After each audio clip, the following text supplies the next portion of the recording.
I always thought I knew the art of throwing a surprise party. The secret invitations, the custom cake, the playlist full of his favorite throwbacks, those were supposed to be the ingredients for the perfect night. I wanted to see the look on my husband's face when his friends yelled, "Happy birthday." At the exact moment, he walked into our living room, totally unsuspecting, believing he was just heading home after a long Friday at work. It was the kind of gesture people post about on Instagram, captioned Wife of the Year or Best Surprise Ever. If only I'd known, the real surprise was never meant for him. It was meant for me. Maybe you're reading this because you think you've seen every cheating story there is. I promise, you haven't seen one like this. Not unless you've been the wife who filmed her husband's mistress literally leaping out of a 3-foot cake, screaming his nickname in front of all your mutual friends and family. If you had told me a month ago that I'd go viral on TikTok for exposing my cheating husband with a live birthday cake reveal, I would have laughed. But here we are. Let me rewind. I'm 35, living in suburban Atlanta. My name's Cassie, and for the past 12 years, I built my entire life around the idea that I was the cool wife, the one who never got jealous when he worked late, who hosted backyard barbecues for his work buddies, who even made friends with his ex because we're all adults here. Our son, Max, is 9 and obsessed with Legos. Our daughter, Sophie, is 6 and can recite every line from Frozen, which means so can I work from home as a freelance designer. I'm the one in charge of birthday parties. I make Pinterest boards. I plan everything down to the last napkin ring. I used to joke that my calendar was so color-coded you could see my anxiety through the screen.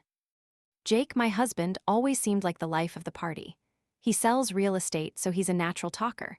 The kind of guy who could charm anyone. Grandmas at open houses, nervous young couples, my own parents. We met in college, fell in love at a Halloween party. He proposed with a flash mob. Yes, I know. People used to say we were couple goals. Maybe that was the first red flag. When people think your marriage is too perfect to be real, sometimes it is. Things started to get weird about 3 months ago. Jake was on his phone more, always texting clients. He'd leave the room to take calls, and when I asked who it was, he'd roll his eyes. "Babe, it's work. You want me to close this deal or not?" Max said he'd seen Daddy hugging a lady outside the office. I laughed it off. Jake was a hugger. But my gut started twisting every time he got a late-night text. The week before his birthday, I decided to go all out. We had a rough year. Maybe a big celebration would snap us back into being us. I rented a small event space, ordered his favorite barbecue, and in a moment of classic Cassie overkill, booked one of those cheesy giant cakes for the ultimate surprise. The plan was to have Max and Sophie jump out, yelling, "Happy birthday, Daddy." It sounds cringe now, I know. The cake company said it was popular with families. Yes, that's foreshadowing. The party started out normal. Jake seemed genuinely surprised when he walked in, though he did glance at his phone more than usual. My best friend Rachel whispered, "He better be grateful you knocked this out of the park." My mom fussed over the decorations, and Jake's boss made a corny toast about another year older, another commission check. It was all laughter, wine, and good vibes until the cake rolled in. Now this cake was massive, pink and gold, glittery, the size of a hot tub.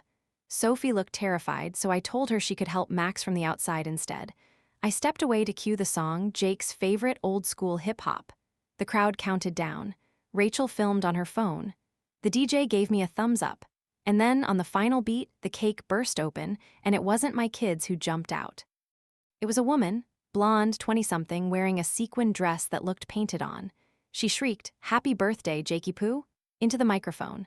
The room went dead silent, then half the guests gasped. Jake went white as a ghost. Rachel's jaw dropped. I honestly thought for a second I'd accidentally hired a stripper. I scrambled to the DJ booth, but Rachel was already shoving her phone into my hand. "Keep filming," she whispered. "This is about to go viral." The woman sashayed up to Jake, threw her arms around his neck, and kissed him. Full on, right in front of our son. Max looked at me, horrified. Sophie started to cry. Someone muttered, "Is this a joke?" But nobody laughed.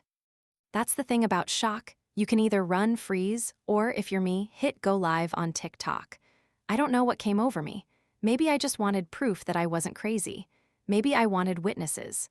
Maybe, deep down, I knew that if I didn't control the story, someone else would. My hands were shaking so hard I almost dropped the phone. Jake tried to untangle himself from the woman, hissing, "What are you doing?" She just giggled and said, "Didn't you tell everyone? We're together now." Half the guests were already pulling out their own phones. My mother looked like she was about to faint. I remember saying, "Smile for the camera, Jake. You're live in front of 200,000 people." And that's when it hit him, the reality. His wife, the party planner, the cool wife, was exposing him live in front of everyone. No hiding, no, it's not what it looks like, no excuses. I ended the stream before things got too ugly for the kids. I looked at Jake and said, "Happy birthday, hope it was worth it." Then I walked out, Rachel on my heels, Max clutching my arm, Sophie sobbing into my dress. My world had just shattered in real time, and apparently so had Jake. Looking back now, I wonder if I'd seen more signs. Maybe I wanted to believe too badly that we were unbreakable. But the truth is, sometimes the party you plan for someone else ends up being your own turning point. And sometimes, the best revenge isn't screaming or crying. It's letting the whole world see what you see, unfiltered, in real time. When you go viral for the worst moment of your life, you don't really process it in real time. It's a little like an out-of-body experience. Your phone vibrates nonstop, notifications stack up, and you're vaguely aware of people talking about you in the comments, only it's not really you they're talking about, but the character you suddenly became on the internet. My video got 20,000 views in the first half hour. By the time I tucked Sophie into bed that night, it had crossed 100,000. My hands shook every time I looked at my phone, but I couldn't stop. Each ping was proof I wasn't invisible, that I wasn't crazy, that maybe, just maybe, I'd taken some of my power back. But let me rewind to the immediate aftermath. Because if you've never been publicly humiliated, and then gone home to a house that suddenly feels haunted, you're missing a life experience I wouldn't wish on anyone. Rachel drove me and the kids home. She kept whispering, "You did the right thing," like a mantra. Max didn't say a word, just stared out the window with wide, shell-shocked eyes. Sophie hiccuped sobs, clinging to the stuffed unicorn I'd bought her just for the party. When we got home, I sat on the edge of my bed, in my party dress, trying to make sense of what had just happened. The comments started pouring in. "Is this real? Girl, you're a legend. Drop him, sis. Team Cassie." For a moment, the flood of strangers' validation felt like an emotional life raft. Then the self-doubt crept in. Was I a terrible mom for making it public? Did I just ruin my children's birthday memory forever? Would people think I was petty, cruel, unhinged? My phone kept buzzing. Friends, neighbors, even Jake's coworkers. Some were supportive. Some just wanted the inside scoop. I ignored Jake's calls and texts. There was nothing left to say. Around midnight, I sat at the kitchen table with Rachel and a half-empty bottle of Merlot, scrolling through every DM. My parents called, furious and heartbroken. "Why didn't you tell us something was wrong?" my mom sobbed. "How could you let the kids see that?" I wanted to scream. Because I didn't know. Because I wanted to believe he was still the man I married. Rachel, being Rachel, turned my living room into a crisis command center. She muted my phone, ordered us pizza, and started Googling divorce lawyers. "You need to protect yourself, Cass," she said. "You just gave him the one present he can never take back, his own public disgrace." I half laughed, half cried. I didn't want to be a meme. She snorted. "Girl, better to be a meme than a doormat. Besides, you've got the whole internet on your side now." The next day, Jake showed up at the house. He knocked, he texted, he called. "Let me explain. It's not what it looks like. Cassie, please." For a moment, I thought about opening the door. Old habits die hard. But then I remembered the look on Max's face, Sophie's sobs, and the surreal sight of that woman, what was her name, parading in a cake at my party. Instead, I messaged him, "I need time, I need space. Talk to Rachel if you need to drop off stuff for the kids." He blew up my phone for hours, alternating between groveling apologies and furious rants. "How could you do this to me? You humiliated me in front of my friends. We could have handled this privately." Each text made it clearer. He was more upset about the exposure than the betrayal, and that stung even more. Over the next week, I became the birthday cake wife on TikTok. People stitched my video, reenacted it, memed it. Some called me a hero, others called me heartless. I saw comments from people who'd survived cheating, who'd wished they had my courage or my level of petty. I laughed, I cried, sometimes both at once. The kids had questions. Max was old enough to understand that Daddy made a mistake. Sophie wanted to know if Daddy would come home. I tried to be honest, but not cruel. Daddy did something very wrong, sweetheart, but we're still a family. You, me, Max, we're going to be okay. I wish I could say I was strong every minute, but some nights I lay awake, replaying the moment in my head, asking myself if I should have done it differently. Should I have protected my children from the public mess? Should I have shielded Jake, even after what he'd done? But every time doubt crept in, I'd open TikTok and read the DMs from women thanking me for not taking it quietly. Meanwhile, Rachel rallied the troops. She screened Jake's calls, coordinated lawyer meetings, even cleaned out the closet of anything that reminded me of him.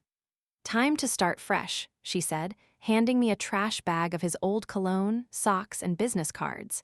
"He doesn't get to haunt this house anymore." Then there were the practicalities. The mortgage, the car, the kids' school. Jake, as it turned out, had more skeletons in his closet than just a mistress in a cake. Rachel's lawyer friend dug up credit card debt, late payments, and get this, a secret lease on an apartment across town. Apparently, the cake girl wasn't just a fling. She'd been living rent-free, paid for by our joint account. I didn't know whether to scream or laugh. People talk about finding yourself after betrayal like it's this zen, eat, pray, love experience. For me, it was messy, loud, and full of ugly cries at 3 a.m., but it was also strangely liberating. I cut my hair. I sold his golf clubs. I signed up for a spin class I'd always been too scared to try. I started journaling, not for the internet, but just for me.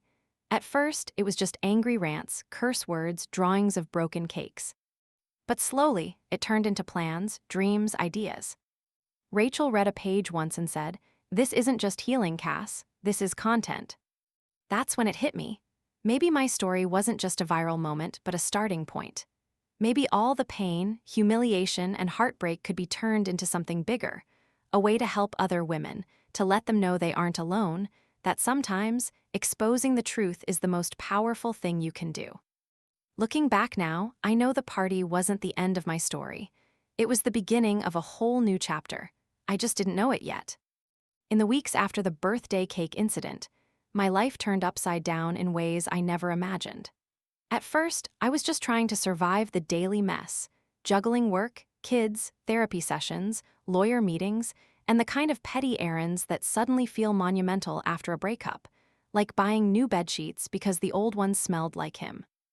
But here's the real kicker. The TikTok kept spreading. Within a week, it hit 500,000 views. People began messaging me from everywhere, women who'd been cheated on, people who wanted advice, even one lady who said she left her own husband after watching my video.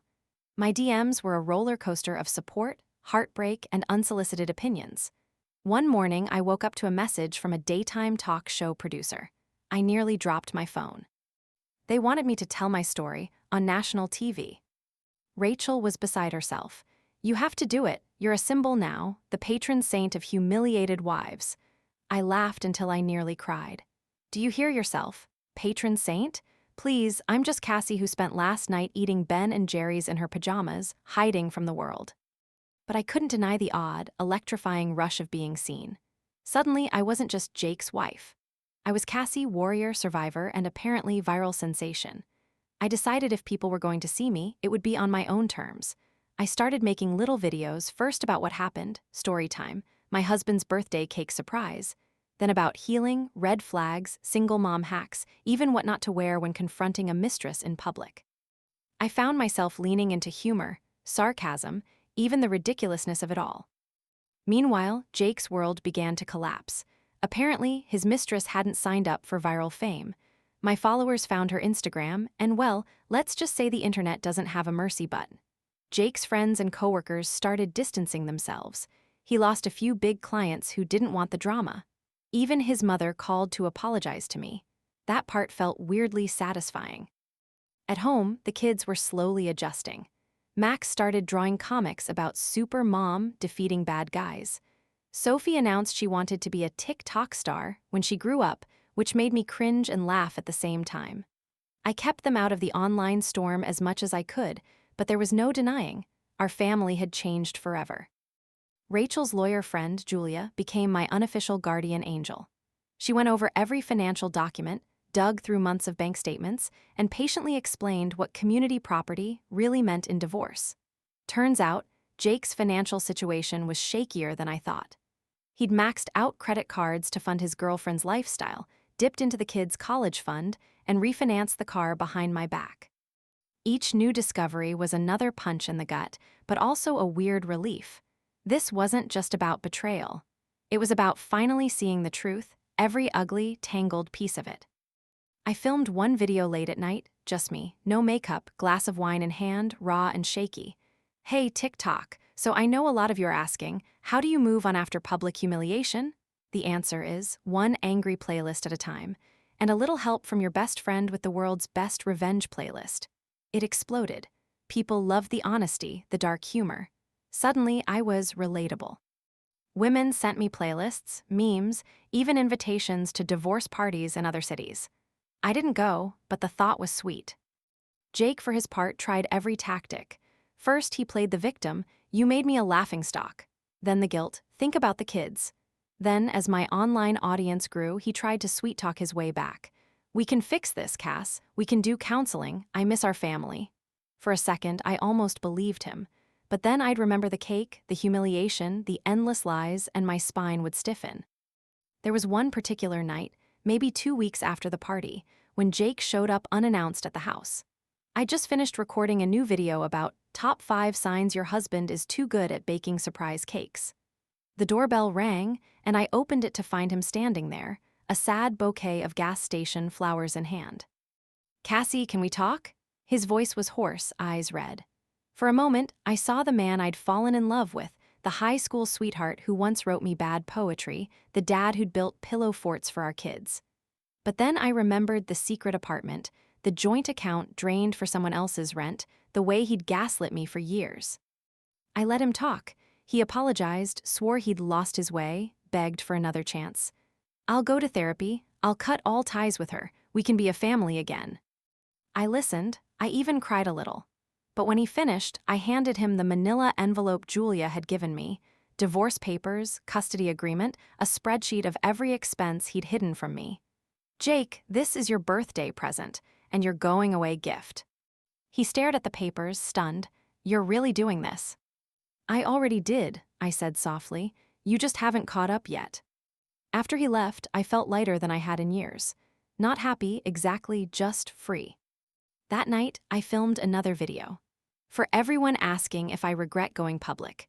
No, I regret trusting someone who didn't deserve it, but I don't regret showing the world that even the worst birthday surprise can be the start of a whole new life.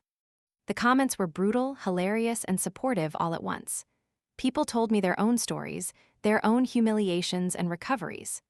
A few trolls, sure, but I had Rachel and Julia, and, honestly, an army of strangers who'd become my online sisters. Looking back now, I realized the party wasn't just the end of my marriage.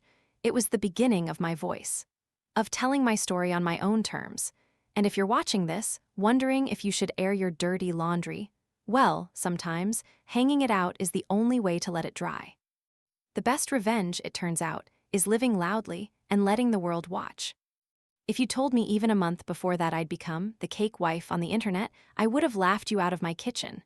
But the more I leaned into sharing my story, the more powerful I felt, like I'd cracked open a secret code that so many women were desperate to talk about. Every time I posted, hundreds of people commented or DM'd. Some just sent hearts, some sent, "You go girl," and others poured out stories that made my jaw drop. It was like I'd stumbled into a private club for survivors of humiliation, and I was the accidental president. Of course, not everyone loved my new fame. There were people in our town, old friends, school parents, even neighbors, who watched the whole thing unfold online. Some offered awkward hugs in the grocery store, some pretended not to see me at all. Once, in the Target checkout, a woman I barely knew leaned in and whispered, "I wish I'd had your guts when my husband cheated." It hit me that I wasn't just telling my story. I was telling a story that belonged to a lot of women, but they'd never had the audience. But the support was real. I started doing Q&A Fridays on TikTok. People wanted to know everything. How did you know he was cheating? Did you suspect anything before the party? What are you doing for self-care? My favorite. Will there be a sequel where you jump out of a cake at his next birthday? Spoiler, no, not my style. Meanwhile, my life was shifting in other ways. Rachel insisted I get out of the house more, or you'll turn into a hermit with Wi-Fi. We took the kids bowling, to the movies, even on a weekend trip to her sister's lake cabin. It felt good to laugh, to watch Max beat everyone at Mario Kart and Sophie build fairy houses in the woods. For a while, it almost felt normal. But normal had a new definition. The divorce wasn't easy. Jake resisted every step. He wanted to negotiate, to make things amicable. What he really wanted was to keep as much as he could. The house, the car, even the dog. Julia handled the lawyers, but the emotional battles were mine to fight. There were nights I cried until dawn, wondering if I was doing the right thing. But every time I looked at my kids, I knew I was modeling what it meant to stand up for yourself, even when it hurt. There was one low point I'll never forget. I just filmed a new video about the top 5 lies cheaters tell when I got a call from Jake's mother. She was crying. "Cassie, I'm so sorry. I had no idea. I never raised him to do this." I almost felt sorry for her. But then she asked, "Can't you just forgive him for the kids?" I took a deep breath. With all due respect, Carol, forgiveness isn't about letting him off the hook. It's about letting myself move forward. And I'm doing that, even if it means doing it alone. That night, I let myself mourn what I'd lost, the dream, the family, the comfort of the familiar. But I also let myself feel proud. For the first time in years, I wasn't shrinking myself to fit someone else's idea of a good wife. The TikTok birthday cake video took on a life of its own. It was reposted on Instagram, Facebook, even made it onto one of those viral relationship fails compilations. One day, a brand reached out, some self-care subscription box for women starting over. They wanted me to do an ad. Rachel snorted. The influencer arc is strong with this one. I did the ad. Why not? Free candles and bath salts. Plus, the money didn't hurt. I made a video about reclaiming your space after betrayal, which resonated more than I expected. I started to realize my humiliation could actually help people. If my mess could give someone else the courage to walk away, maybe it was worth it. Max's teacher even called. "Cassie, I want you to know Max is doing great. He talks about how strong his mom is. You're setting an incredible example." I ugly cried after that call. Maybe all the public drama, all the embarrassment, was turning into something powerful for my kids, too. One day, Jake showed up again, this time not with flowers but with an envelope. "It's the settlement," he said, voice stiff. "I'm signing. I can't fight you and the whole internet." I took the papers, hands shaking. It felt like the end of an era, but instead of sadness, I felt gratitude. "Thank you," I said, "for finally letting me go." Rachel, of course, had to celebrate. She brought over pizza and champagne. "To freedom," she toasted. "To Super Cassie." Sophie rolled her eyes, but even she smiled. For the first time in months, we felt like a real family, messy, weird, but real. I filmed one last big TikTok about the final chapter. I talked about letting go, about not needing to win every battle to win your life back. The comments poured in. Women shared their own victories, their own losses, their own cake moments. Some asked if I'd ever trust again. My answer was honest. Maybe, maybe not, but I trust myself now, and that's more than I had before. Late one night, scrolling through my DMs, I got a message that stopped me cold. It was from a woman in another state who'd gone through something almost identical. "Your video gave me the courage to leave. I moved out today. Thank you for showing me that surviving isn't just possible, it can be empowering." I sat there, tears streaming down my face, and realized that my story wasn't just mine anymore. It belonged to every woman who'd ever been lied to, every mom who'd rebuilt her life, every person who'd ever wondered if they could survive the unthinkable. Looking back now, I see that the cake wasn't just a symbol of betrayal. It was the catalyst for a whole new chapter, for me, my kids, and apparently for a lot of other people too. Sometimes you need a little sugar, a little spectacle, and a whole lot of guts to start over.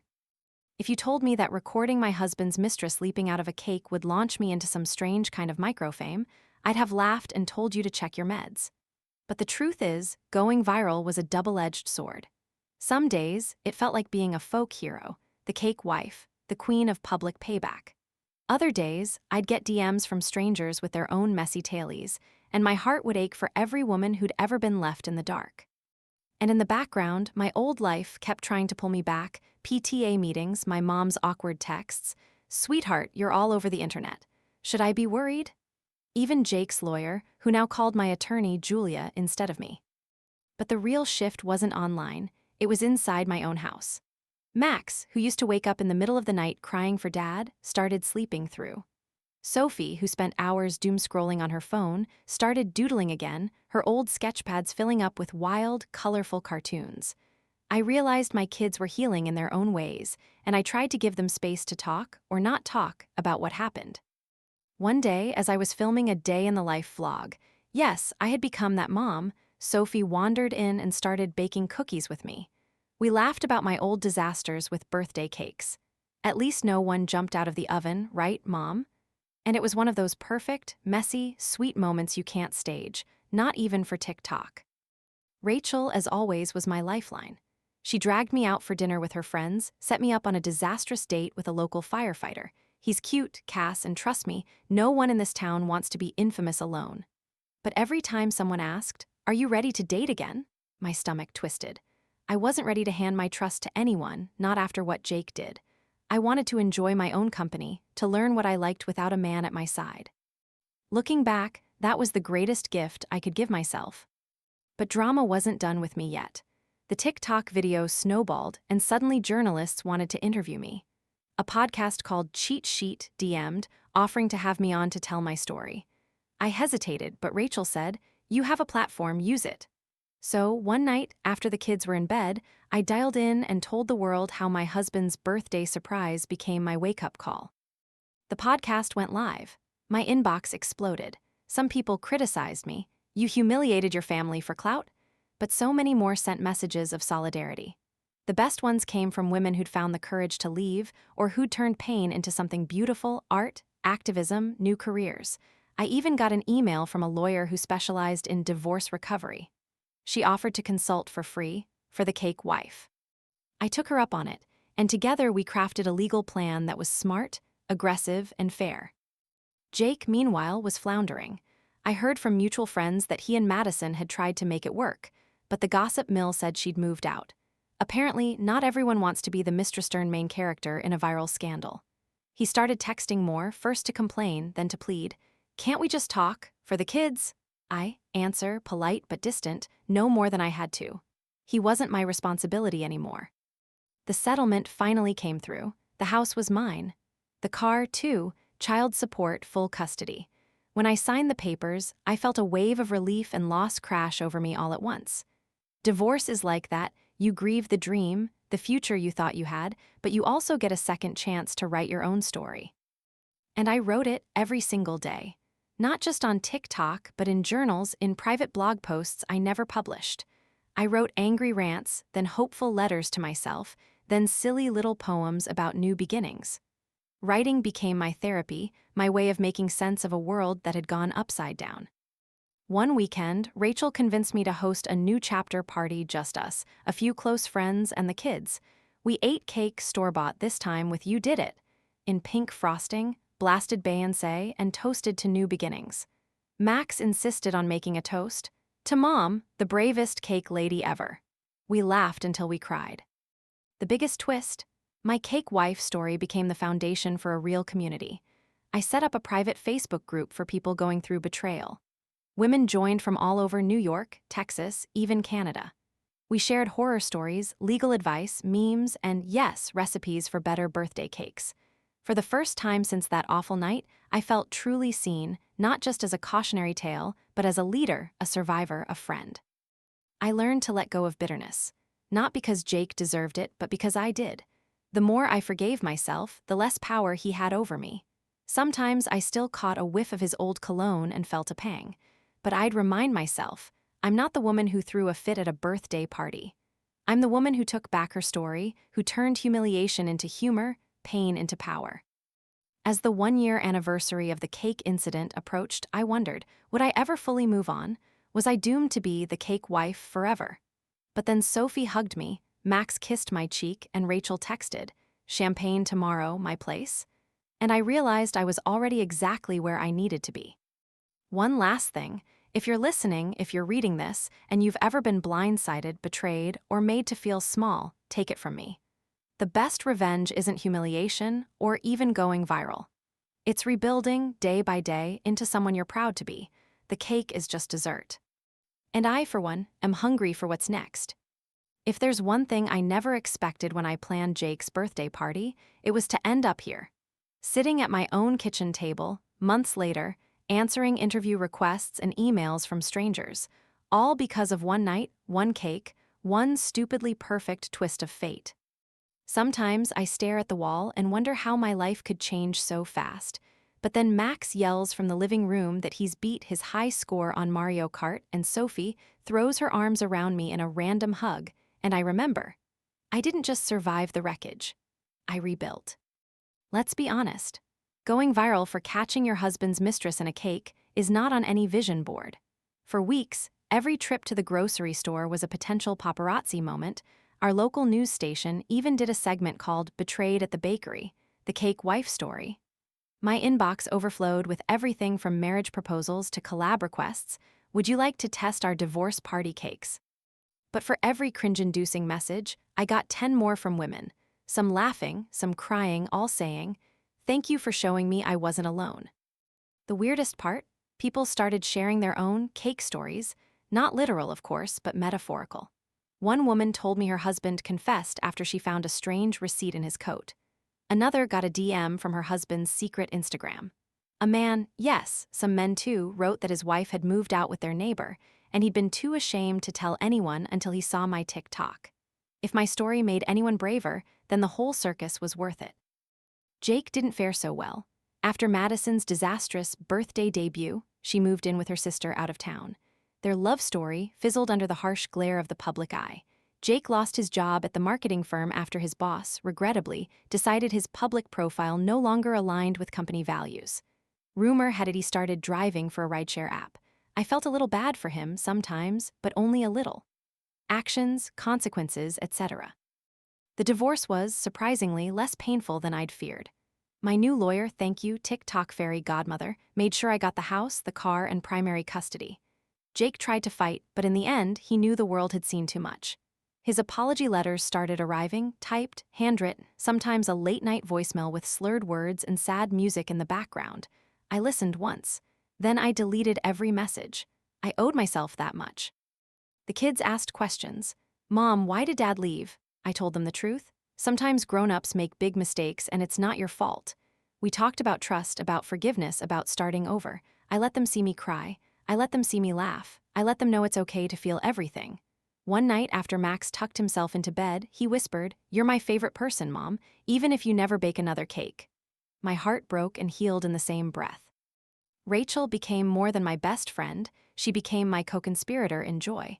We threw new tradition dinners, movie marathons, even a mini carnival in our backyard. Sophie ran the lemonade stand. Max built the world's wobbliest ring toss.